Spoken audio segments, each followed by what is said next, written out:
말씀의 제목을 따라하겠습니다. 믿음의 순종. 성경의 내용을 보면 영적으로 어두운 부분들이 등장합니다. 대표적으로 사사기라고 할 수 있습니다. 이 사사시대는 이스라엘에서 가장 영적으로 어두운 시기였습니다. 이 사사시대의 특징에 대해서 사사기 17장 1절과 사사기 21장 25절에서 이렇게 말합니다. 그때에 이스라엘에 왕이 없으므로 사람들이 자기의 소견에 따라 행하였더라. 이것이 사사시대의 특징입니다. 사사시대는 왕이 없었습니다. 왕의 통치와 왕의 다스림을 받지 않아서 백성들이 자기 마음대로 살아가던 시대였습니다. 그런데 이런 사사시대의 모습이 오늘날 우리가 살아가고 있는 시대의 모습과 거의 비슷합니다. 우리가 살고 있는 이 시대는 어떻습니까? 사람들이 자기를 위하여 살아갑니다. 자기 마음대로 하고 싶은 것, 하는 것을 행복이라고 말합니다. 남의 간섭과 남의 지배를 받지 않고 자아실현을 하면서 살아가는 것이 최대의 삶이라고 생각하고 있습니다. 그런데 문제는 무엇입니까? 바로 여기에서 시작되는 것입니다. 각자가 자기 실현을 하고 자기만을 살다 보니까 사람들과의 다툼과 갈등이 생깁니다.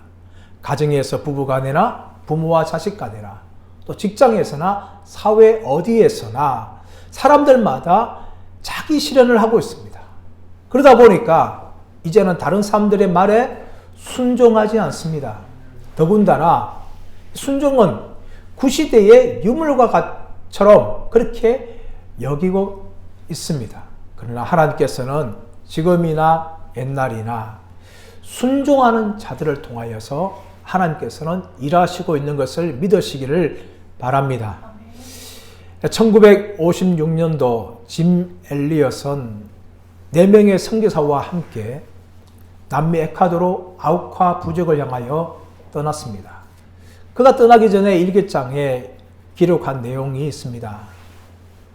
영원한 것을 위하여 영원하지 않은 것을 버리는 것은 결코 어리석은 자가 아니다.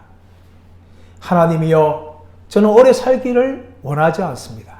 하나님, 저를 불꽃같이 하나님께 드리기 원합니다.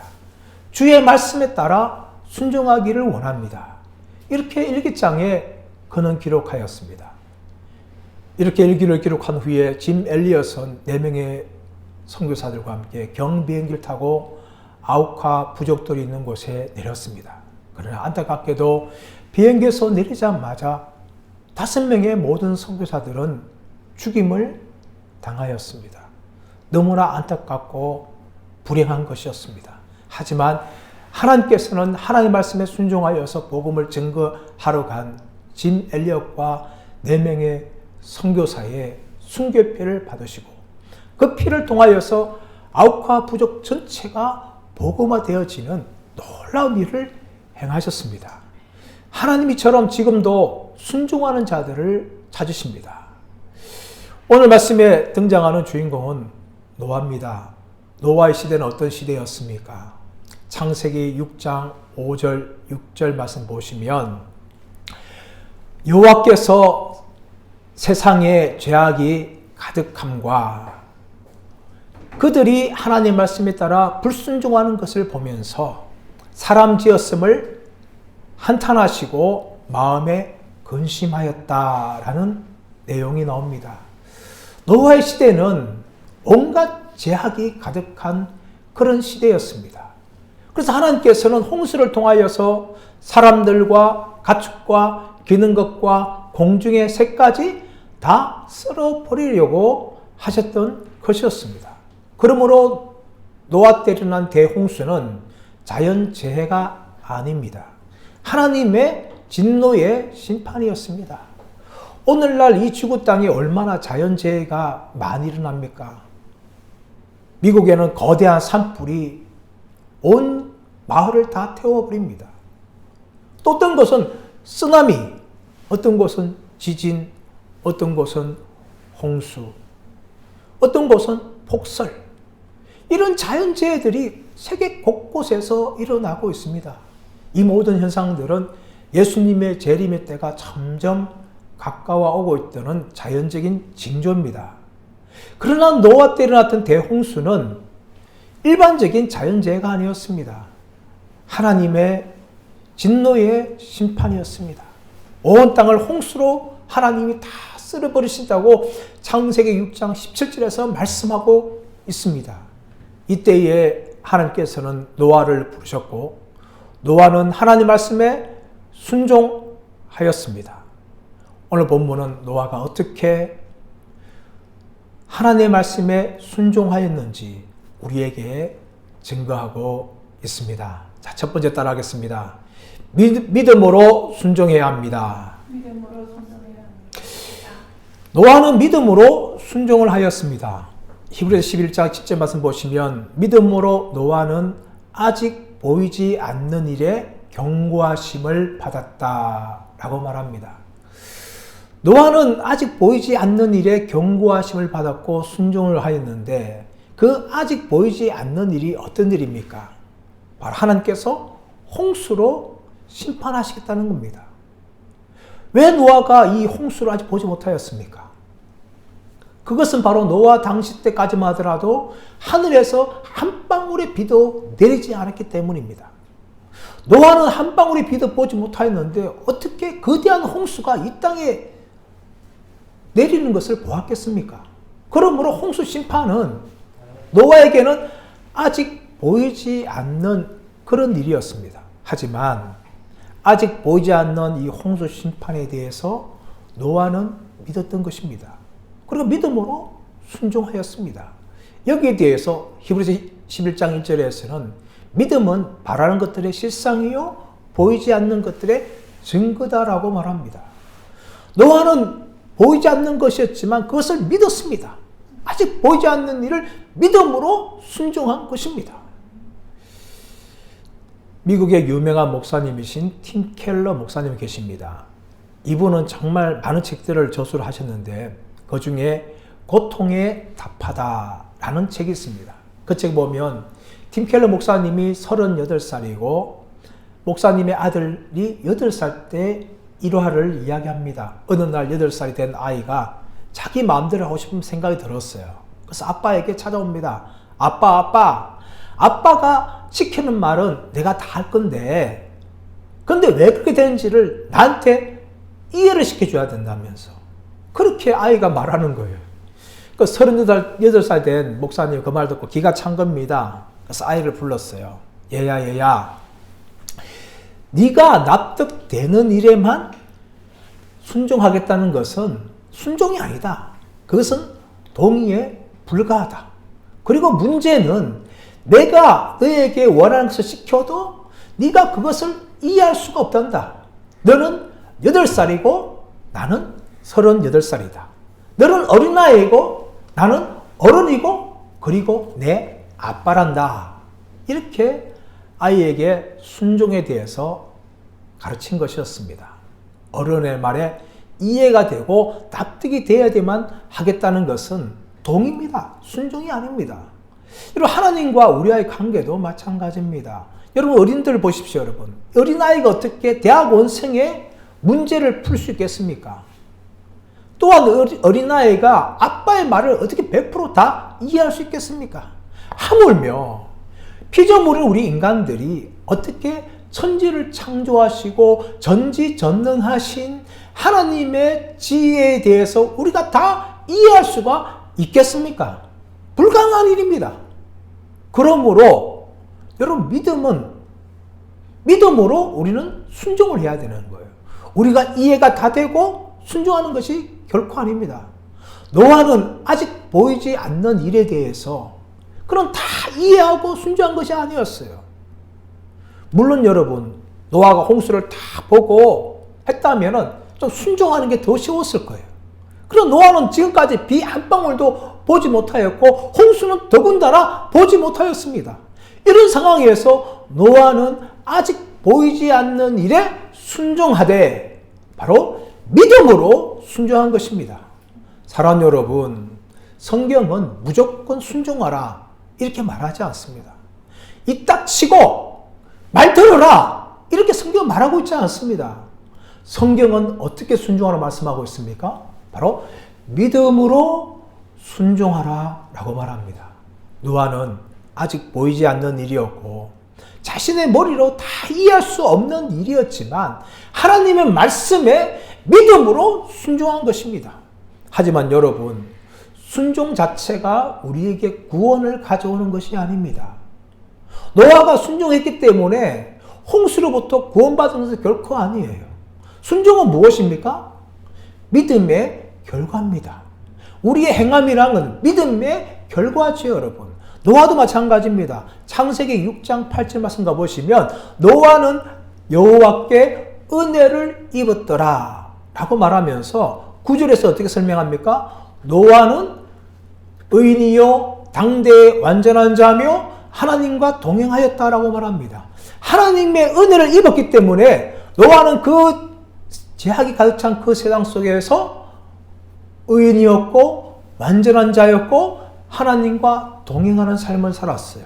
그리고 하나님께서 홍수 심판을 하시겠다는 말씀하니까 노아는 그 하나님의 말씀에 믿음으로 순종한 거예요, 여러분. 여러분, 우리의 믿음이 진짜냐 가짜냐 어떻게 할 수 있는 거예요? 그것은 바로 우리의 순종으로 나타나야 됩니다. 믿음의 결과인 순종과 행함으로 나타나야 돼요, 여러분. 예수님께서도 열매로 그들을 알리라 라고 말합니다. 우리의 믿음이 진짜인지 가짜인지는 우리가 믿는 믿음의 열매를 보면, 순종을 보면 다 나타난다는 거예요, 여러분. 야고보서 2장 20절에서 무슨 말합니까? 행함이 없는 믿음은 죽은 것이다. 여러분, 노아는 자신의 믿음을 순종으로 드러나였어요. 그 순종은 이해가 되지 않는 일이고 아직 보이지 않는 일이었지만 하나님의 말씀에 믿음으로 순종한 것입니다. 무조건 순종한 것이 아니라 믿음으로 순종한 거예요. 사랑하는 여러분, 우리도 하나님의 말씀에 노아처럼 믿음으로 순종하는 복된 사람들 되시기를 축원합니다. 두 번째 따라하겠습니다. 경외함으로 순종해야 합니다. 노아는 하나님의 말씀을 경외함으로 순종을 하였어요. 히브리서 11장 7절 말씀 보시면 믿음으로 노아는 아직 보이지 않는 일에 경고하심을 받아 경외함으로 방주를 준비하였다라고 말씀합니다. 노아는 하나님의 경고하심에 대해서 경외함으로 반응하였어요.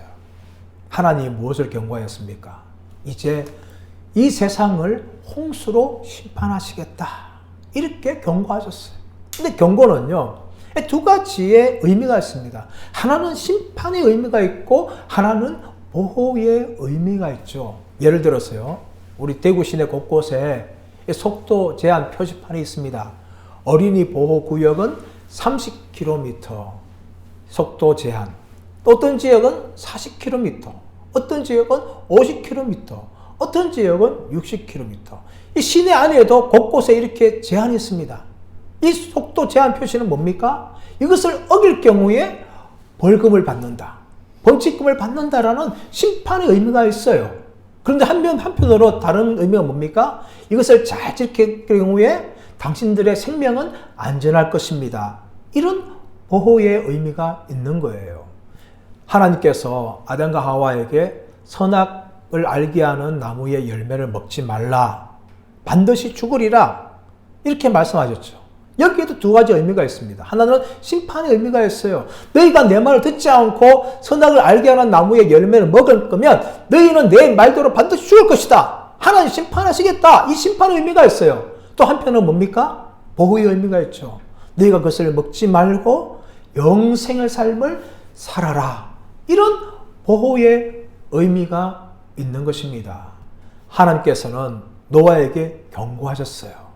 하나님께서 홍수로 심판하시지만 노아에게는 방주를 지어서 구원을 받을 것을 말씀하신 거예요. 이런 하나님의 경고하심에 대해서 노아는 어떻게 반응합니까? 경외함으로 반응합니다. 이 경외함이라는 것은 헬라어로 율라베 데이스라는 단어입니다. 이 단어는 경건한 두려움을 말합니다. 노아는 하나님의 경고하심에 대해서 경건한 두려움을 가졌어요. 그리고 그 말씀에 순종했죠. 또 이것은 하나님의 주권을 그대로 인정하는 거예요. 하나님이 이 땅을 심판하시는 마땅한 분이시라는 것을 하나님의 주권에 대해서 인정하는 것이 이 경외함입니다. 우리 예수님께서도 십자가 앞두고 하나님을 경외하셨어요. 히브리서 5장 7절에서는 그는 육체에 계실 때에 자기를 죽음에서 구원하실 이에게 심한 통곡과 눈물로 간구함을 올려드렸으며 그의 경건하심으로 말미암아 들음을 얻었다라고 말씀합니다. 여러분, 예수님께서는요, 그의 경건하심으로 말미암아 들음을 얻었다고 말하고 있는데, 이 그의 경건하심을 다른 말로 하면 그의 경외하심을 말합니다. 예수님께서는 하나님의 구원의 계획에 대해서 경외하셨어요. 그러나 예수님조차도 십자가 지는 것은 너무나 힘들었습니다. 겟세마네 동산에서 3번이나 기도합니다. 아버지여, 아버지여, 이 잔을 내게서 옮겨 주옵소서. 그러나 나의 원대로 하지 마옵시고 아버지의 원대로 되기를 원하나이다. 이렇게 예수님께서는 3번이나 기도하셨어요. 왜 예수님께서는 3번이나 기도하셨습니까? 단지 육체적인 고통 때문입니까? 아닙니다, 여러분. 그 십자가는 단순한 육체적인 고통과 죽음뿐만이 아니라 하나님의 진노의 저주를 감당해야 될 자리였기 때문입니다. 하나님의 아들이신 예수님께서 하나님 아버지로부터 진노를 당해야 되는 그런 자리였기 때문에 예수님께 영적으로 고통하셨어요. 심한 고통과 번민 속에서 하나님 앞에 통곡과 눈물로 기도하시면서 이 자리 내게서 지나가게 하여 주옵소서. 그러나 나의 원대로 하지 마옵시고 아버지의 원대로 되기를 원하나이다 하면서 하나님께서는 이 하나님의 구원의 계획에 대해서 경외하심으로 순종하신 것입니다. 노아도 마찬가지입니다. 노아도 하나님을 경외함으로 하나님의 말씀대로 방주를 준비하였던 것이었습니다. 근데 여러분, 이 하나님을 경외한다는 건요, 하나님을 경건하게 두려움을 가지고 있다는 것도 있지만 하나님을 하나님 아버지로서 경외하는 의미를 가지고 있어요. 하나님을 아버지로 생각하면서 그 아버지가 나를 사랑하시기 때문에 그 하나님을 경외한다는 것이죠. 우리가 믿는 하나님 아버지는 어떤 분입니까? 우리에게 좋은 것을 주기 원하시는데 우리가 원하는 대로 주시는 것이 아니라 하나님 보시기에 좋은 것을 주기 원한다는 거예요. 우리는 착각합니다. 우리가 생각하기에 우리의 보기에 좋은 것이면 진짜 좋은 것인 줄 알아요, 여러분. 아니에요, 여러분. 우리가 아무리 좋게 생각한다 할지라도 하나님 보시기에 좋지 않으면 하나님은 그것 결코 주지 않습니다. 하나님 보시기에 좋은 것을 주시는 것이죠. 예를 들어 볼까요?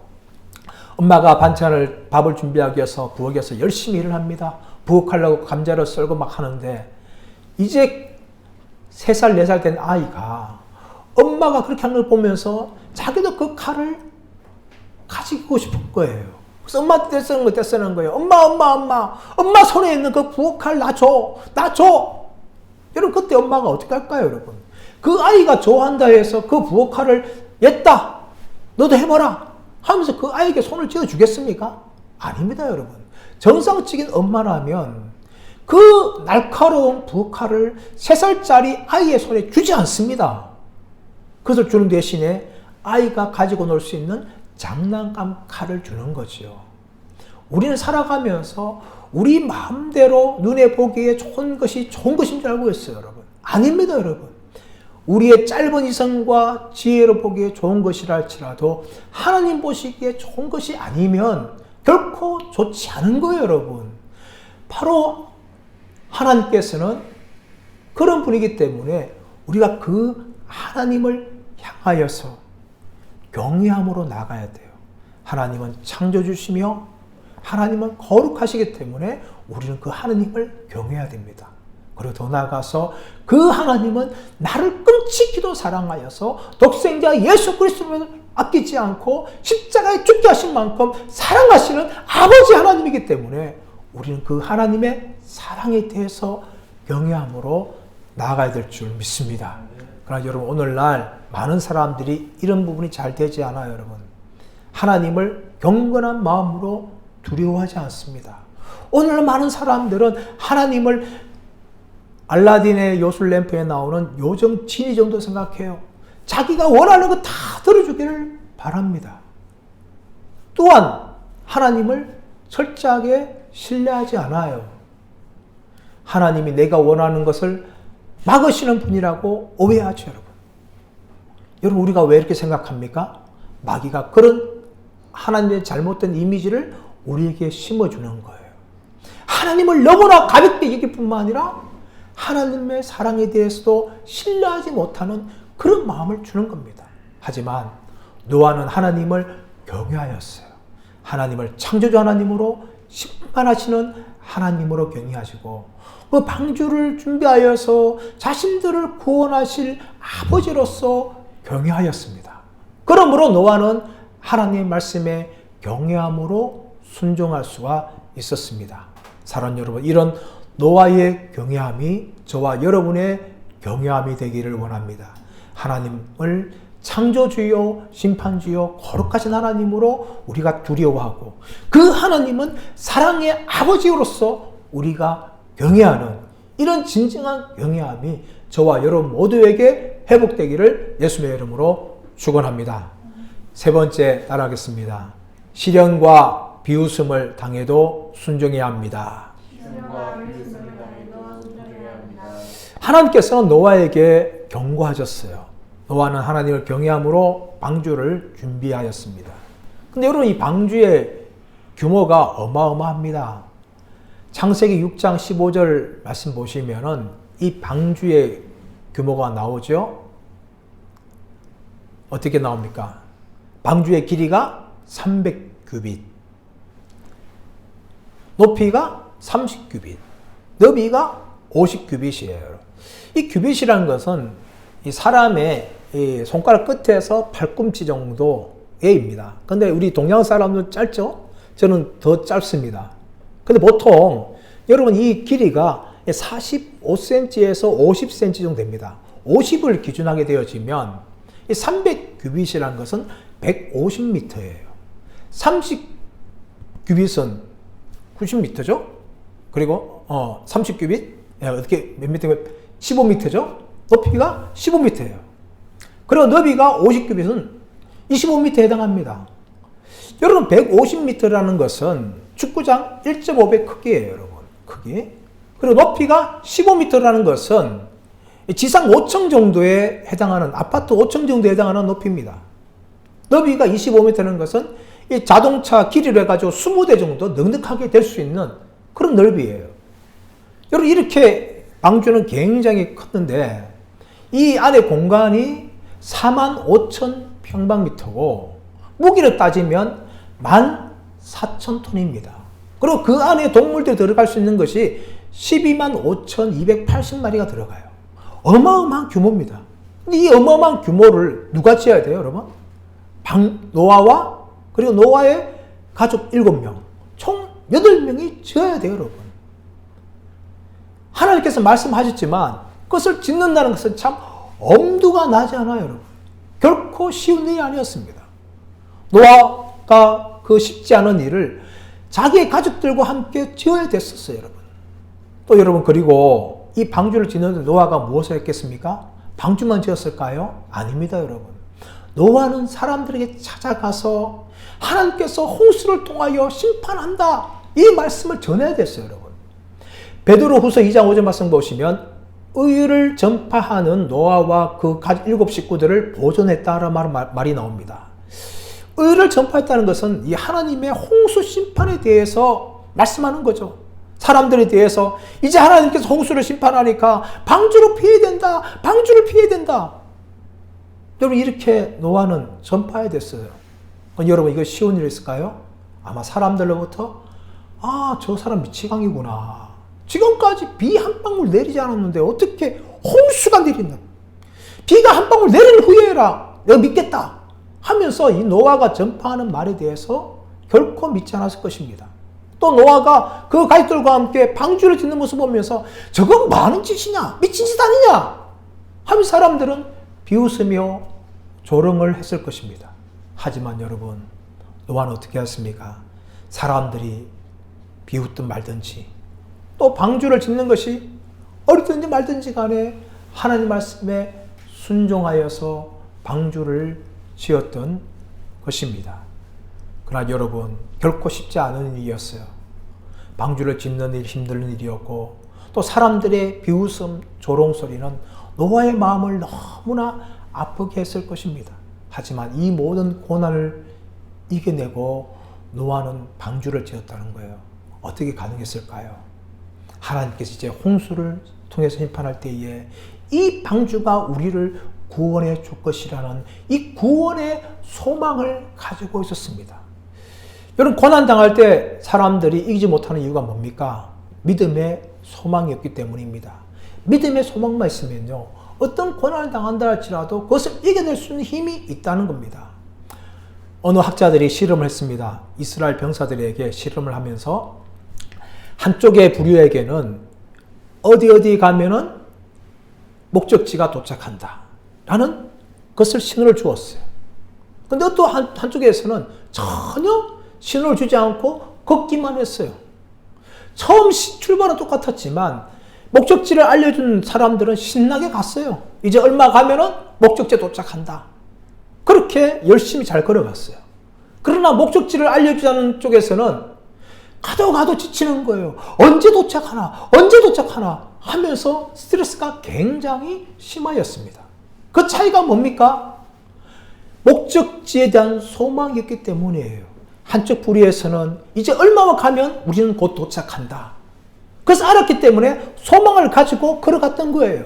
그런 한쪽에서는 전혀 목적지에 대한 소망이 없었어요. 얼마큼 가야 되나 하면서 걷다 보니까 그 행군이 너무나 힘들었던 것입니다. 여러분, 노아에도 마찬가지입니다. 하나님께서는 반드시 홍수로 심판하신다. 또 사람의 생명이 120년 될 것이다. 이렇게 말씀하셨어요.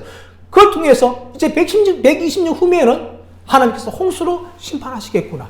그때까지 하나님 말씀하신 이 방주를 지어야 되겠다. 이 목적의식이 있었어요. 소망이 있었어요. 그리고 그 방주를 통해서 우리가 구원을 받을 것이다. 이 구원의 소망이 노아와 그 가족들이 있음을 통하여 방주를 준비하고 그들은 홍수로부터 보호를 받을 수가 있었습니다. 창세기 6장 22절에서는 노아가 하나님께서 말씀하신 대로 다 순종하였더라. 이렇게 노아의 순종에 대해서 설명합니다. 노아는 시련이 있었고 노아는 조롱과 비웃음을 당하였지만 끝까지 하나님의 말씀에 순종하였습니다. 여기에 대해서 히브리서 11장 7절에서는 이로 말미암아 세상을 정죄하고 믿음을 따르는 의의 상속자가 되었다라고 말합니다. 노아는 세상을 정죄하고 믿음을 따르는 의의 상속자가 되었습니다. 하지만 노아의 당시 때는 어떻습니까? 전혀 노아의 말에 귀를 기울이지 않고 자기 마음대로 살았던 시대였습니다. 예수님께서 누가복음 17장 27절에서 홍수가 나기 전까지 사람들이 먹고 마시며 장가가고 시집가더니 홍수가 나서 그들을 다 멸망케 하였다. 인자의 때도 그러하니라 라고 예수님께서 말씀합니다. 예수님 오실 그때에도 사람들은 노아의 시대처럼 사람들은 먹고 마시고 장가가고 시집가는 이 땅의 문제들만 관심을 가지고 살아가고 있습니다. 노아의 시대 그랬고, 그러나 그 시대에서 노아는 하나님께서 홍수로 심판할 것을 믿고 하나님의 말씀에 순종하여서 방주를 준비함을 통하여 그는 믿음을 따르는 의의 상속자가 되었던 것입니다. 사랑하는 여러분, 이제 예수님의 재림이 점점 가까웁니다. 성경은 우리들에게 예수님의 재림이 반드시 있다라는 것을 말씀합니다. 그렇다면 우리는 어떻게 됩니까? 노아처럼 하나님의 말씀을 믿고 예수님의 재림을 준비하며 살아가야 됩니다. 이 세상 사람들처럼 이 땅의 것 먹고 마시고 장가가고 시집가는 데만 관심을 가지는 것이 아니라 이제 곧 예수님께서 오신다는 것을 우리가 믿고 예수님의 재림을 준비하면서 거룩한 신부로 우리는 살아가야 될 줄 믿습니다. 그뿐만 아니라 우리는 노아처럼 이 하나님의 심판에 대해서 전해야 됩니다. 하나님께서 예수님의 재림 때에 우리를 심판하실 것이다. 피할 길은 오직 예수 그리스도를 믿는 것뿐이다 하면서 우리는 구원의 길에 대해서 전해야 됩니다.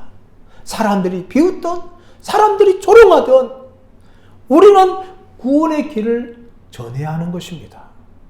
그러나 여러분, 오늘날 교회를 보십시오. 교회는 예수님의 재림에 대한 긴박성을 가지고 있지 않습니다. 또한 하나님의 말씀대로 심판을 전하며 구원의 길은 오직 예수뿐이라고 외치지 않습니다. 교회 전도지를 보십시오. 그 내용 안에 뭐가 다 나옵니까? 어떻게 하면 건강한가? 어떻게 하면 행복하게 살까? 어떻게 하면 인간관계 잘할까? 이런 세상적인 것에 대해서 교회 전도지를 도배하고 있습니다, 여러분. 예수님의 복음에 대해서 전해야 될 전도지가 여러분 그런 세상적인 것들로 가득 차 있습니다. 또 우리의 입술에는 오직 예수님만이 구원의 길이라는 것을 부끄러워하고 그 예수님을 증거하고 있지 않습니다. 여러분, 여기에 대해서 하나님은 심판하십니다. 베드로전서 4장 17절 말씀 보시면 하나님의 집에서 심판이 시작된다라고 말씀합니다. 하나님은 심판하시는데 세상을 먼저 심판한 것이 아닙니다. 하나님의 집, 교회에 대해 심판합니다. 저와 여러분에 대해서 심판하신다는 것이죠. 우리가 노아처럼 하나님의 심판을 선언하지 않고 구원의 길을 선언하지 않는다면 하나님께서는 세상을 심판하기 전에 먼저 우리 자신들을 심판하신다는 거예요. 사랑하는 여러분, 여기서 두려워하시길 바랍니다. 그러므로 노아처럼 우리는 이 시대 사람들에게 오직 예수 그리스도만이 구원의 길이라는 것을 전해야 됩니다. 홍수가 임할 때에 방주로 피해야 된다라고 노아가 전했던 것처럼 하나님의 심판이 임할 때에 오직 피할 길은 예수뿐이다. 예수를 믿는 것뿐이다. 라고 우리는 전해야 될 줄 믿습니다. 노아는 이렇게 하나님 말씀에 순종하였습니다.